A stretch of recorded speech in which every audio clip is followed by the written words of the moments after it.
이 시는 전에 살핀 대로 기름 부음 받은 왕의 시라고 볼 수 있습니다. 시의 마지막에 나오는 찬송을 보면 여호와께서 세우신 왕, 기름 부음 받은 자로서 다윗과 그 자손이 등장합니다마는 시의 표제에서도 이스라엘 왕 다윗에 관한 내용이 나옵니다. 다윗을 특별히 여호와의 종이라고 표현했는데 이 표현은 모세나 여호수아에게 사용된 데서 알 수가 있듯이 여호와의 종 다윗이라 하는 말은 이스라엘의 왕 중보자로서 다윗을 나타냅니다. 영장으로 한 노래라는 말은 전에 말씀드린 대로 찬양 대장을 위한 곡이라 노래라 하는 뜻입니다. 뜻은 분명하지만 내용은 여전히 확실치 않습니다. 그 다음 나오는 내용은 사무엘하 22장 1절 그리고 2절 상반절까지를 인용한 것입니다. 우리가 이제 배울 시편 18편도 사무엘하 22장 2절부터 51절에 길게 나올 겁니다. 우리가 사무엘하 22장을 배우면은 시편 18편을 이해하는 데 도움을 얻게 됩니다. 사무엘하 22장을 배우려면은 21장부터 24장까지를 함께 살피는 것이 좋습니다.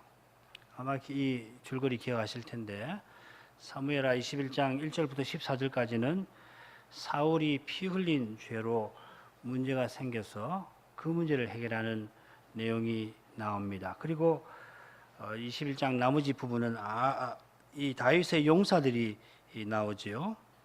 그리고 22장 가면은 다윗의 찬송시가 나오고 23장 앞부분에는 다윗의 유언시가 나옵니다. 그리고 23장 8절부터 39절까지 무려 30절이 넘도록 다윗의 용사의 목록이 길게 나올 겁니다. 그리고 24장은 다윗이 인구조사로 큰 죄를 범해서 백성이 많이 죽고 그게 이제 어떻게 해결됐는가 하는 내용이 기록되어 있습니다.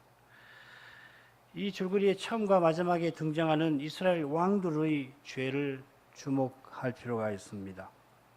잘 알고 계실 텐데 사울이 무고하게 기브온 사람들의 피를 흘려서 3년 기근이 다윗 시대에 생겼고 다윗이 인구조사를 해서 3일 온역에 백성이 7만이나 죽었습니다. 인간 왕들의 죄로 가련한 백성들이 죽어나갔습니다. 이런 점에 비춰 다윗의 그 훌륭한 용사들은 틀림없이 하나님의 선물입니다. 다윗 앞에 사울의 그 어두운 시대에 대해서 잘 아시는 우리 교회 여러분들을 이 용사들이 하늘에서 주신 선물임을 모를 수가 없을 것입니다. 마찬가지로 여호와께서 다윗을 그 모든 원수와 사울의 손에서 구원하셨습니다. 다윗이 위대한 시대를 열어갔습니다마는 하나님의 구원이 절실한 연약한 인생이었습니다. 하나님의 구원은 그의 유언시 23장 앞에 나오는 유언시에 나오는 대로 하나님의 언약에 굳게 서 있습니다. 하나님이 다윗을 사랑하시고 그와 맺은 언약에 신실하신 까닭에 다윗이 언약의 나라를 굳게 세워나갈 수 있었습니다. 그러나 그가 교만하여 인구조사하던 일로 다윗 자신은 전염병에 백성을 몰살시킬 수 있는 그런 연약한 인생이었습니다. 사무엘 하의 후반부는 온통 다윗의 철저히 연약함을 생생하게 보여줍니다. 이런 줄거리에서 다윗의 찬송시를 읽어야 합니다. 이 시 중간에 보면 다윗이 자기 의의를 말하고 여호와 앞에 완전하여 스스로 지켜 죄악을 피하였습니다 하는 표현이 나오며 여호와께서 다윗의 의를 따라 갚으셨고 그의 깨끗한 대로 갚으셨다는 고백이 물론 나옵니다마는 이 고백이 결코 다윗의 자기 자랑이 아닙니다. 조금 전에 살핀 대로 사무엘하 21장부터 24장에 비춰보면 자기 자랑일 수가 없습니다. 사무엘 하를 기록한 거룩한 선지자는 다윗의 의와 그의 완전함이 여호와의 완전하심과 신실하심에 서 있음을 분명히 교훈합니다. 그처럼 시편 18편에서 다윗이 자기 업적이 아니라 여호와의 구원을 줄곧 찬송합니다. 사망의 줄이 나를 얽고 불의의 창수가 나를 두렵게 만드는 이 죽음의 현실에서 다윗은 부르짖었습니다. 시내산에 강림하신 여호와가 친히 다윗의 원수를 심판해 버리셨습니다. 그처럼 그분이 다윗에게 싸우는 법을 가르쳐 주시고 다윗은 이 주를 의지하여서 용사이신 위대한 용사이신 다윗 이 여호와를 의지해서 전쟁을 수행할 수 있었습니다. 그분이 다윗을 열방 중에 높이십니다. 그분은 지존자이십니다. 다윗은 그분을 찬송하지 않을 수 없었습니다. 줄거리를 보시죠. 1절부터 3절까지 여호와여 내가 구원의 하나님을 사랑합니다 하는 고백이 나오고 4절부터 19절까지는 사망의 줄에 매였던 시인이 간절히 간구하니까 여호와 하나님이 영광스럽게 강림하셔서 그를 구원하시는 장면이 기록되어 있습니다.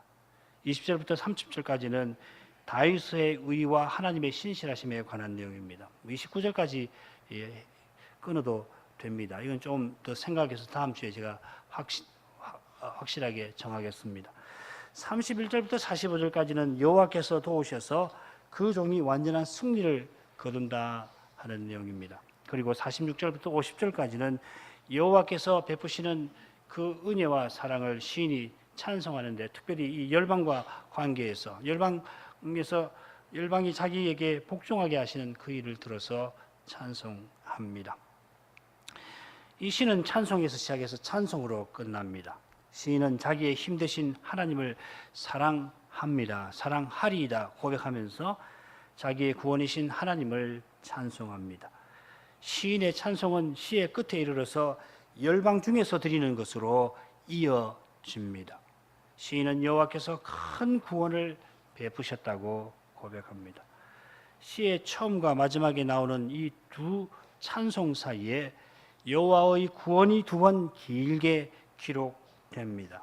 4절부터 19절, 31절부터 45절. 그러니까 이 두 부분이 시에서 차지하는 부분이 크지요. 시인은 자기가 사망의 줄에 매여 있다고 고백하는데 이 사망은 많은 물에서 당하는 것입니다. 많은 물이 열방을 상징한다는 거 이미 잘 알고 계실 겁니다. 이런 사망의 현실에 여호와께서 친히 강림하셔서 시인을 구원하시는데 여호와의 강림은 시내산 장면을 떠오르게 합니다. 넷째 연 31절부터 45절에도 여호와의 구원이 길게 기록되어 있는데 여기서는 특별히 다윗이 거룩한 전쟁을 승리로 이끄는 장면이 길게 그려져 있습니다. 11절에 다윗은 시인은 여호와 외에 누가 하나님이시냐 하면서 여호와께서 참 하나님이심을 선언합니다. 참 하나님이신 여호와는 전쟁을 수행하는 다윗에게 주의 구원하는 방패를 주시고 주의 오른손으로 그를 붙들어서 영광스러운 승리를 이루게 하십니다. 여호와 하나님과 다윗의 친밀한 언약 관계가 제3년에 나옵니다. 앞서 말씀드린 대로 다윗이 자기 의를 말합니다마는 다윗이 여호와의 완전한 그 도를 쫓아 행했던 비밀은 우리가 살핀 내용에서 이미 훤히 드러납니다. 사망의 줄에 매인 다윗을 구원하신 하나님이 죄의 현실에서 건져주셨습니다. 사망의 줄만큼 즐기고 옥죄는 것이 죄의 올무입니다.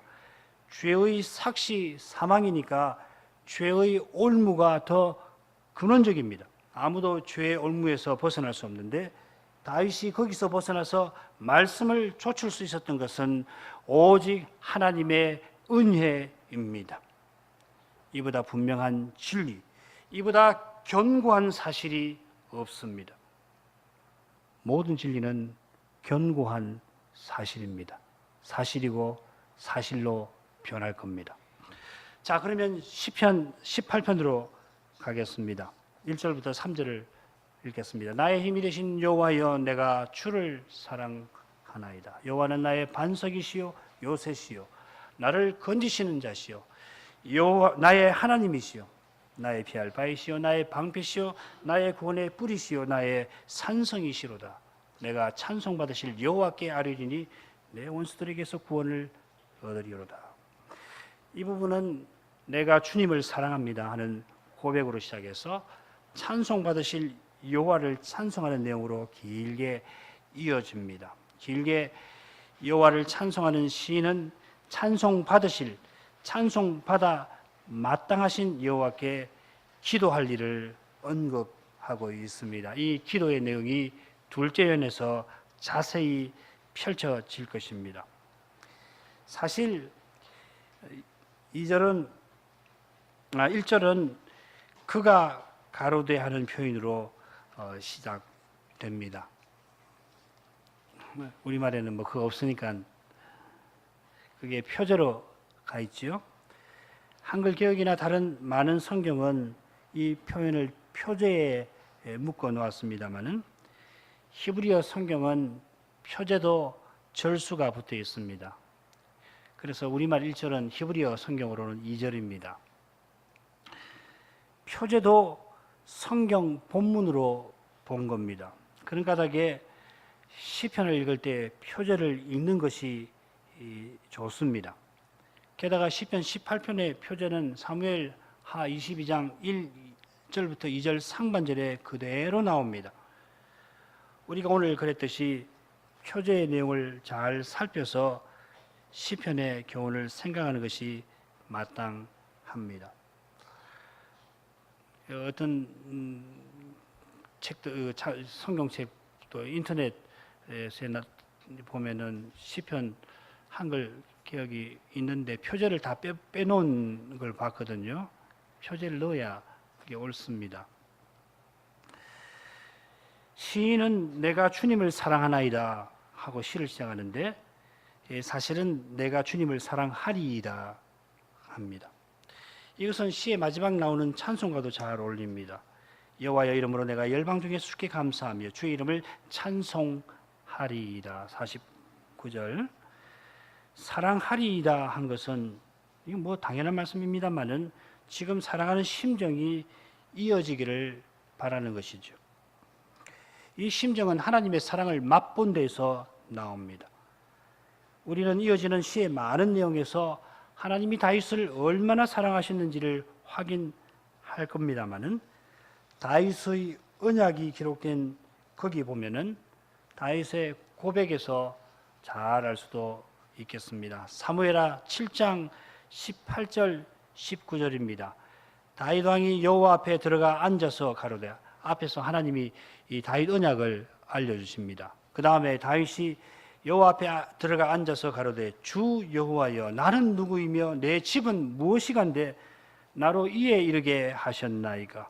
주 여호와여 주께서 이것을 오히려 적게 여기시고 또 종의 집에 영구히 이를 말씀하실 뿐 아니라 주 여호와여 인간의 규례대로 하셨나이다. 여기 다윗이 말하는 나로 이에 이르게 하심이 무엇입니까? 왕이 되게 하신 사실입니까? 물론이죠. 다윗은 목동이던 자기를 백성의 목자 되게 하신 사실을 아뢰는데, 그런데 24절을 보시면 이스라엘을 영원히 주의 백성 삼으시고 여호와가 저희 하나님 되신 그 일을 고백합니다. 높은 왕이 되게 하신 그것도 자기나 자기 집안에 감당할 수 없는 광영입니다마는 그보다 다윗에게 더욱 감사한 일은 이런 아무것도 아닌 자기를 통하여 자기 백성이 영원히 하나님 백성이 되고 여호와가 영원히 자기 백성의 하나님 되어주시는 그 사실을 다윗은 감사합니다. 여호와께서 영원히 이스라엘의 하나님이 되어주셨으니 다윗에게도 구원을 베푸십니다. 그 영원한 구원을 베푸시는 일에 구원받아야 할 다윗이 쓰임을 받습니다. 바로 이것이 우리 모두를 향한 하나님의 사랑입니다. 하나님이 영원히 우리의 하나님 되어주시는 여기서 하나님의 사랑은 실로 우리에게 넘칩니다. 하나님이 영원히 우리와 함께 하시려고 자기 아들을 십자가에 내어주셨습니다. 십자가에서 하나님이 우리에게 하나님으로서 하실 수 있는 모든 것을 주실 수 있는 모든 것을 주셨고 하실 수 있는 모든 것을 하셨습니다. 저는 아무리 생각해도 이렇게밖에 표현 못하겠습니다. 신학적으로 철학적으로 하나님이 전능하시니까 그 외에도 뭐 다른 일도 하실 수 있다. 예, 가능합니다. 할 줄 모릅니다.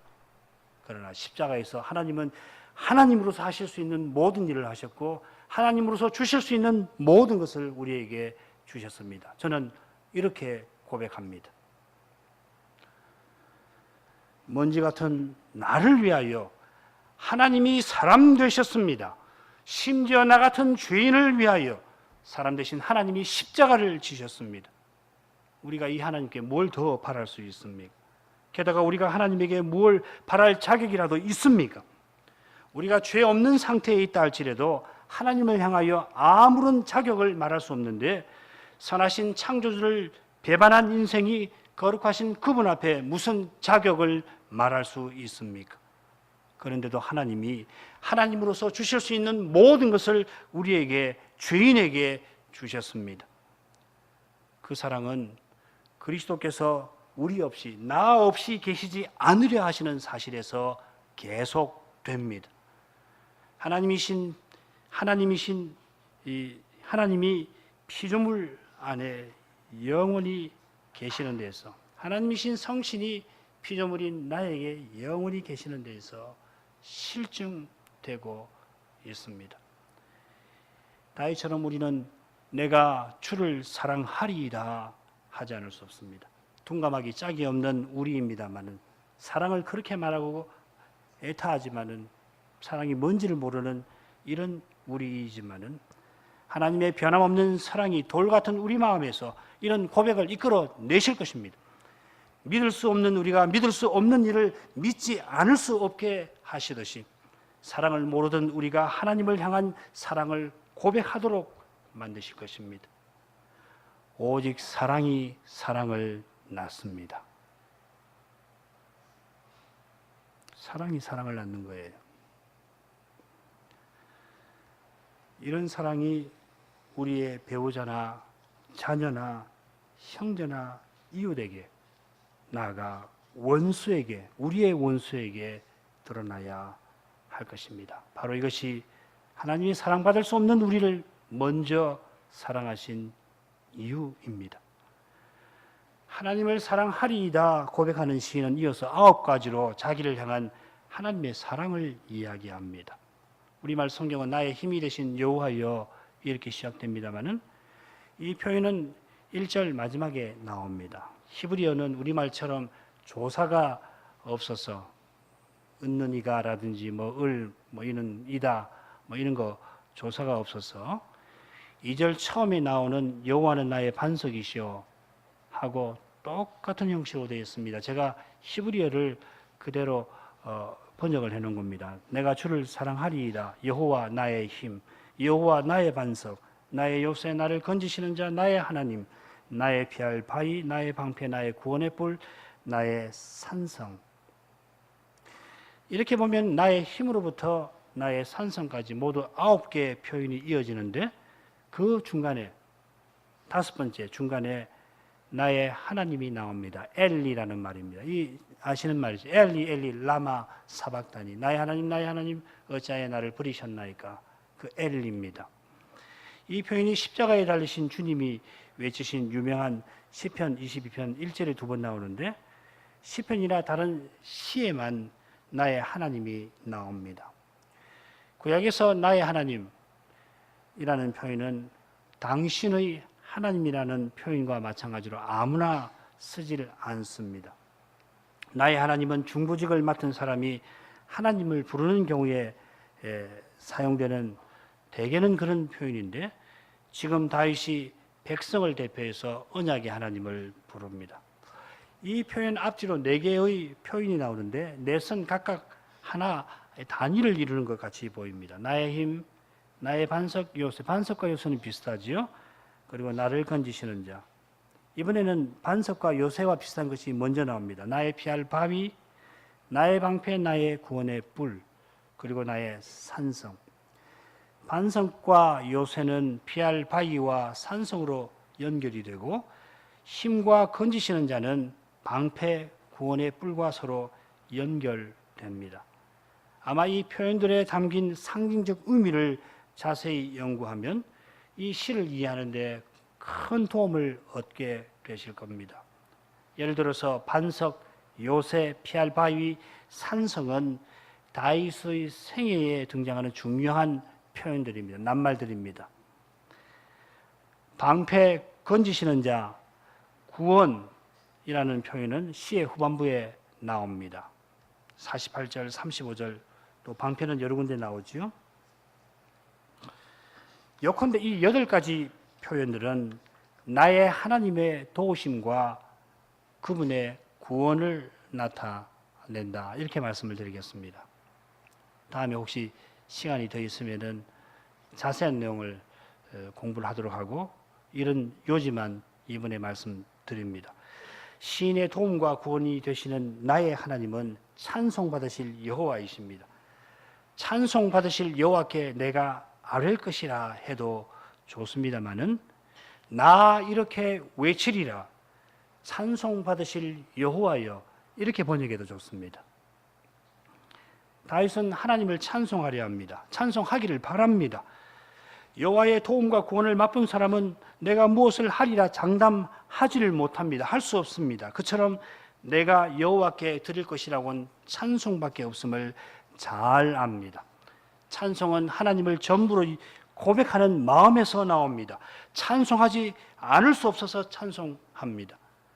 우리의 고난이 정말 괴롭고 슬픈 것은 바로 이 찬송하고 싶은 마음과 붙어 있는 겁니다. 주님을 찬송하고 싶지만은, 마음껏 찬송하려 하지만은 하지 못하는 그 마음만큼 슬프고 괴로운 것이 없습니다. 따라서 찬송으로 가득할 영광, 미래를 바라보지 않을 수가 없는 겁니다. 얼마나 괴로운지 모릅니다. 주님을 찬송하고 싶지만 찬송하지 못하는 그 현실 말이에요. 찬송하기를 바라는 시인은 원수에게서 구원받을 그 일을 바라봅니다. 주님이 찬송받으려고 시인을 구원하실 겁니다. 찬송하기를 바라는 시인을 아시고 그를 구원해 주실 것입니다. 주의 이름의 영광이 모든 일의 궁극적인 목적입니다. 하나님을 영화롭게 하려는 일은 절대 실패하지 않을 겁니다. 찬송하려는 심정은 틀림없이 아름다운 찬송을 선물로 받게 될 것입니다. 그 선물이 뭡니까? 하나님의 사랑과 구원과 은혜와 그분의 선하심입니다. 우리가 이 첫째 연에서 생각할 주제가 여전히 많습니다만 둘째 연으로 가야 되겠습니다. 이 시가 워낙 분량이 많기 때문에 자세히 알리면 몇 번이고 할 수 있는데 우리가 배워야 할 시들이 많으니까 요지만 생각하겠습니다. 이 둘째 연도 분량이 만만치 않아서 줄거리를 보겠습니다. 4절부터 6절까지는 사망의 줄에 매인 시인의 간구가 나오고요. 7절부터 15절에는 여호와의 영광스러운 강림의 장면이 묘사되어 있습니다. 그리고 16절부터 19절까지는 그 강림하신 여호와의 구원이 기록되어 있습니다. 이 짧은 줄거리를 통해서 시인이 뭘 노래하는지 그 주제와 교훈을 짐작할 수 있습니다. 시인이 죽음의 위협 앞에서 하나님께 부르짖었는데 그 부르짖음이 여호와의 귀에 들렸습니다. 시인의 기도를 들으신 하나님이 하늘에서 장엄하게 강림하십니다. 여호와께서 그룹, 곧 불의 전차, 영광의 전차, 불의 전차를 타시고 시인이 처한 현실로 내려오십니다. 그건 옛날만 아니고 지금도 그렇습니다. 지금도 우리가 고난당하는 현실에서 우리가 기도할 때 하나님은 우리 눈에는 보이지 않지만 이 불의 전차를 타고서 천사를 대동하고 우리에게 도우러 오시는 겁니다. 여호와께서 행차하시니 그 영광이 강력한 자연 현상을 동반합니다. 심지어 여호와의 영광이 비치니까 번개를 생각하십시오. 얼마나 큰 번개가 비치는지 저 물밑이 다 드러납니다. 세상 터가 나타납니다. 물보다 더 깊은 것 있죠. 저 바닷가 대양의 심연보다 더 깊은 게 하나 있죠. 시인이 뭘 말하는지 이미 짐작하셨을 겁니다. 여호와께서 행차하실 때 가장 깊은 심연이 다 드러납니다. 그 영광의 능력으로 여호와께서 시인을 많은 물에서 건집니다. 많은 물과 같은 이 시인의 원수는 시인보다 비할 수 없이 힘센데 바로 이 이유 때문에 하나님이 약한 시인을 건져주십니다. 연약한 시인은 재앙의 날을 맞이합니다마는 여호와가 그 재앙의 날에 그의 의지가 되십니다. 하나님을 의지하는 시인은 하나님이 기뻐서 구원하십니다. 자, 본문으로 가죠. 성경은 제가 읽지 않겠습니다. 시인이 어떤 현실에 처했는지 4, 5절에 생생히 묘사되어 있는데 그 현실에서 시인이 여호와께 절절히 아뢰는 내용이 이 모습이 6절에 나옵니다. 다윗은 시인의 심정으로 자신이 겪은 고난을 그려내고 선지자의 심정으로 그 섬세한 묘사를 통해서 하나님 말씀이 우리 마음판에 새겨지도록 합니다. 자, 보십시다. 사망이 4절 5절입니다. 사망이 처음과 마지막에 나오지요. 사망, 불의, 음부, 사망. 그리고 중간에 불의, 이 멸망이라는 말입니다. 멸망과 음부가 나옵니다. 죽음이 둘러싸는 가운데 음부가 시인 앞에 펼쳐지고 파멸이 기다리고 있습니다. 그런 장면을 기억해 보십시오. 시인은 온통 죽음으로 둘러싸여 있습니다. 게다가 줄이 번갈아서 나오지요. 줄, 창수, 줄, 올무. 줄이 번갈아 나오고 창수, 경류와 올무가 뒤섞여서 나옵니다. 마치 단단한 그물을 만드는 이미지고 경류가 앞에서 들이닥치고 올무가 위에서 내리치는 그런 모습을 시인이 그려내는 것 같습니다. 거기다가 사망의 줄, 올무, 파멸의 경류와 음부의 줄이 얽고 두렵게 하고 두르고 들이닥치는 이 모습, 이런 모습은 시인이 정말 빠져나갈 수 없는 그런 이 사망의 현실에 처해 있음을 우리에게 묘사합니다. 시인은 다시는 떠올리고 싶지 않은 그 경험을 다시 말할 뿐만 아니라 아름다운 시로 표현합니다. 시인이 이렇게 할 수 있는 이유가 뭡니까? 하나님의 구원, 하나님의 사랑을 맛본 까닭입니다. 하나님의 사랑이 아름다운 시를 지을 수 있는 궁극적인 근거입니다. 하나님의 구원이 죽음의 두려움을 이기는 궁극적인 힘입니다. 예, 어떤가 우리 헤어나지 못합니다. 현대에 보면 정신병이 많고 스트레스도 많고 온갖 이 정신적인 질환이 많이 생겼는데, 예, 참 연약해서 사람으로서 어떻게 해볼 수가 없습니다. 그러나 하나님의 구원은 죽음의 두려움도 이길 수 있게 하는 힘입니다. 지금도 사랑이신 하나님이 구원의 일을 행하시는 사실이 있어서 죄와 사망의 권세 아래 있는 이 세상에 노래가 있고 희망이 있습니다. 물론 그 노래는 말씀을 통하여 찬송이 되어야 하고 희망은 그리스도를 통해서 소망이 되어야 합니다. 이런 일을 위해서 교회가 존재합니다. 여러분이 이 땅에 존재하는 이유가 거기에 있습니다. 우리는 복음을 전해야 하고 그리스도를 드러내기 위해서 교회로 있습니다. 그리스도를 참으로 드러내는 교회는 죽음의 골짜기를 지나야 하는 까닭에 시인처럼 간절히 하나님의 이름을 부르지 않을 수 없습니다. 시인은 환난에서 간구합니다. 이 부분에 사용된 동사를 보면은 환난 속에서 시인이 속으로 기도하는, 혼자 기도하는 장면을 묘사하는 것 같습니다. 내가 여호와께 아뢰고 내 하나님께 부르짖으리니 그분이 그 성전에서 내 소리를 들으시리라. 내 부르짖음이 그 귀에 들리리라.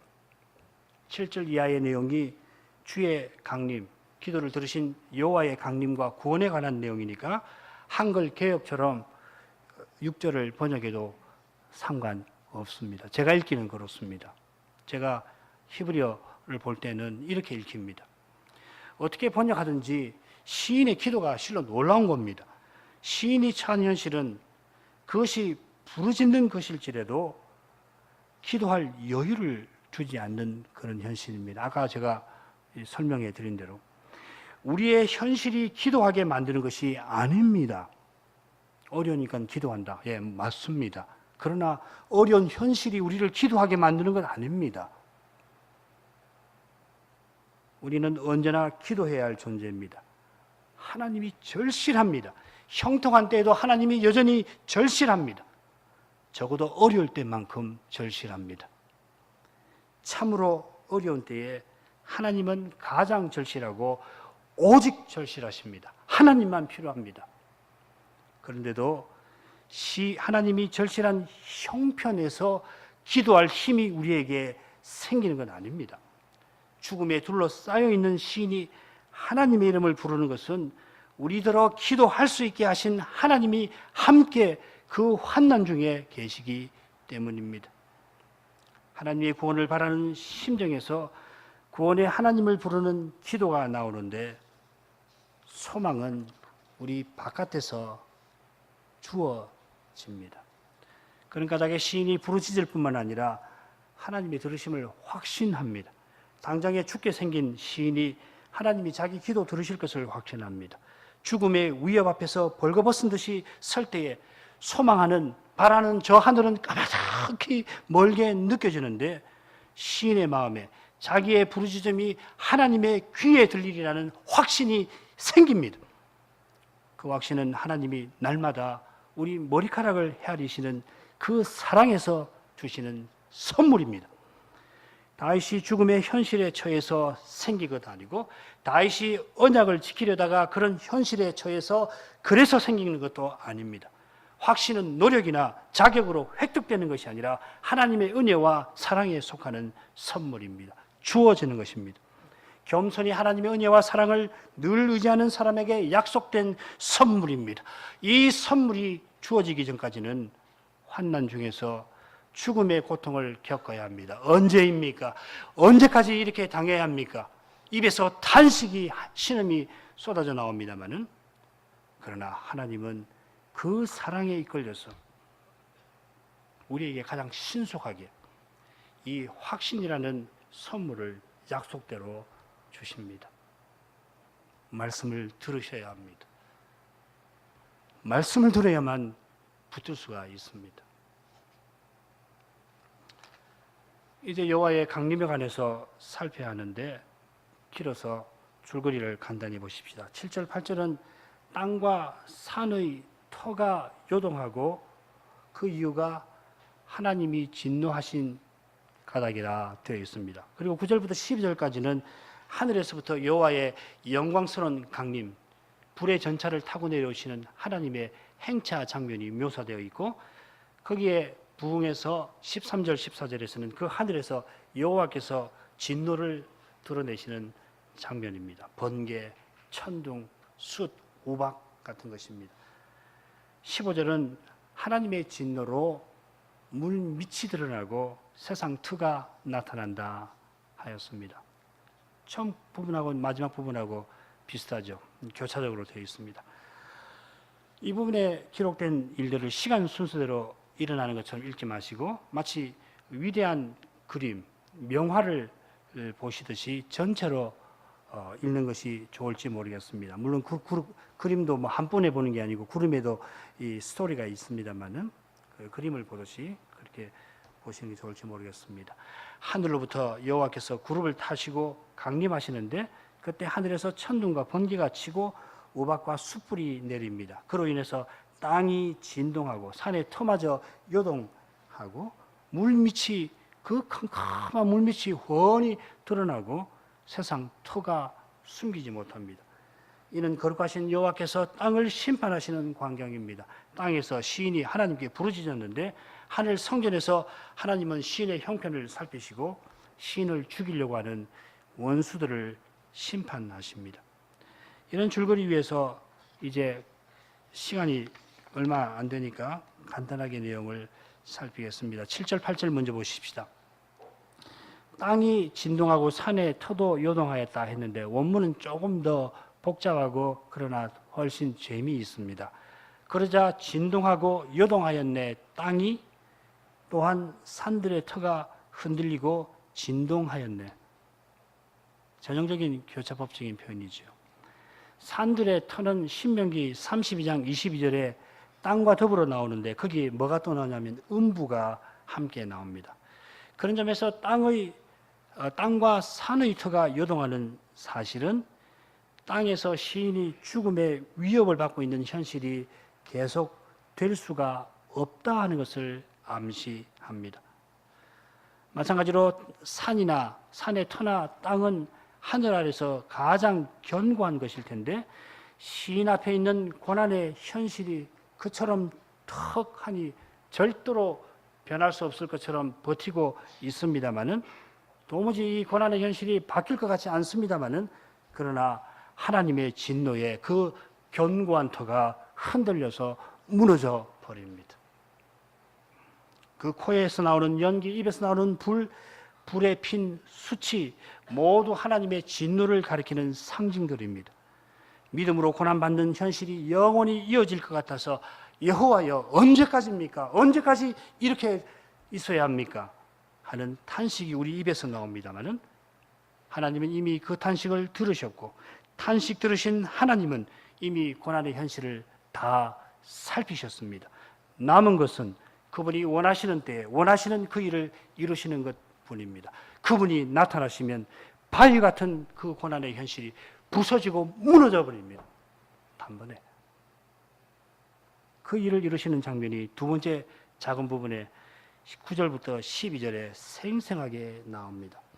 그룹을 타고 나르신다는 표현은 에스겔 1장에 나오는 환상에서 볼 수 있듯이 하나님이 내 그룹이 떠받치는 불의 전차를 타고 행차하시는 장면입니다. 그룹 옆에는 바퀴가 있고 그룹 위에 보좌가 있는데 물론 그 보좌 밑에는 이 궁창이 펼쳐져 있죠. 그 궁창 위에 보좌가 있고 보좌 위에 여호와께서 앉아서 천군 천사를 대동하고 땅으로 내려오시는 장면입니다. 수많은 천군 천사들이 불의 전차를 호위하고 내려오는 그 광경이 선지자의 눈에는 속에서 불이 번쩍번쩍하는 큰 구름으로 흑암으로 보입니다. 이 큰 구름이 이스라엘을 광야 길로 인도했던 그 영광의 구름인데 하나님이 그 구름에 계신다고 해서 쉐키나 구름이라고 합니다. 샤켄 거한다는 말이거든요. 구름 속에는 불이 번쩍이는데 빽빽한 구름이 가려 깊은 어둠이 함께합니다. 한번 생각해 보십시오. 하나님은 가까이 하지 못할 빛 가운데 계십니다. 그렇죠? 빛에 계십니다. 빛이십니다. 가까이 가지 못하는 빛이니까 우리에게는 어떻게 되겠습니까? 어둠으로. 어둠이 둘러감싸는 겁니다. 신비하십니다. 그 앞에 광채가 있는데 빽빽한 구름이 지나간다는 말이 그 말입니다. 이 광경을 본 이스라엘이 어떤 반응을 보였는지 기억하실 겁니다. 히브리서 12장 21절 이렇게 되어 있습니다. 그 보이는 바가 이렇듯이 무섭기로 모세도 이르되 내가 심히 두렵고 떨린다 하였으나 산에 올라가서 하나님과 교통하던 그 모세도 두렵다고 할 정도였으니까 백성들은 죽음의 공포에 질려버렸습니다. 그 영광 앞에 저 캄캄한 물밑이 다 드러나듯이 번개가 큰 번개가 치면은 저 시커먼 바다 속이 다 들여다 보이듯이 하나님의 영광이 나타나니까 그 바다보다 더 깊은 시면, 죄의 시면이 다 드러난 가닥입니다. 하나님이 이스라엘과 언약을 세우시려고 강림하셨는데, 그런데도 이런 공포를 느꼈다면 하나님이 심판하러 오실 때에 죄 있는 사람은 어떻게 되겠습니까? 우리가 장차 심판대 앞에서 오직 은혜, 오직 그리스도밖에 고백할 것이 없을 것입니다. 그처럼 지금도 겸손히 주님의 은혜를 의지해야만 주의 두려운 책망을 피할 수가 있습니다. 무섭습니다. 하나님이 책망하시면 죽음을 맛봅니다. 그때만 아니라 지금도 우리 하나님은 소멸하는 불이십니다. 기도하겠습니다. 거룩하신 하나님, 하나님 말씀을 들을수록 오직 그리스도, 오직 은혜를 고백하지 않을 수 없게 하십니다. 하나님의 사랑에 관해서 배우게 되든지 하나님의 심판에 관해서 배우든지 저희 마음은 그리스도 안에서 드러내신 하나님 은혜로 향합니다. 그리고 장차 저에게 주실 영광을 바라보게 됩니다. 다윗이 하나님 은혜로 주변의 원수들과 사울의 손에서 벗어난 그때에 이 긴 시를 써서 하나님을 찬송하였습니다. 그때나 지금이나 하나님은 거룩하셔서 사람의 생각을 초월하십니다. 고난의 현실이 영원한 산들처럼 견고하게 보일지라도, 변하지 않을 것처럼 보일지라도 여호와가 강림하시면 그 영원한 산들이 뒤흔들리고 무너집니다. 강림하시는 여호와의 입에서 나오는 그 한마디 말씀이 모든 것을 바로 잡으십니다. 사랑이신 이 하나님 말씀에 그처럼 우리의 구원이 있습니다. 인생이 겸손히 그 말씀을 듣기를 원합니다. 말씀이 교훈하는 그리스도를 의지하기를 소원합니다. 예수님 이름으로 기도합니다. 아멘.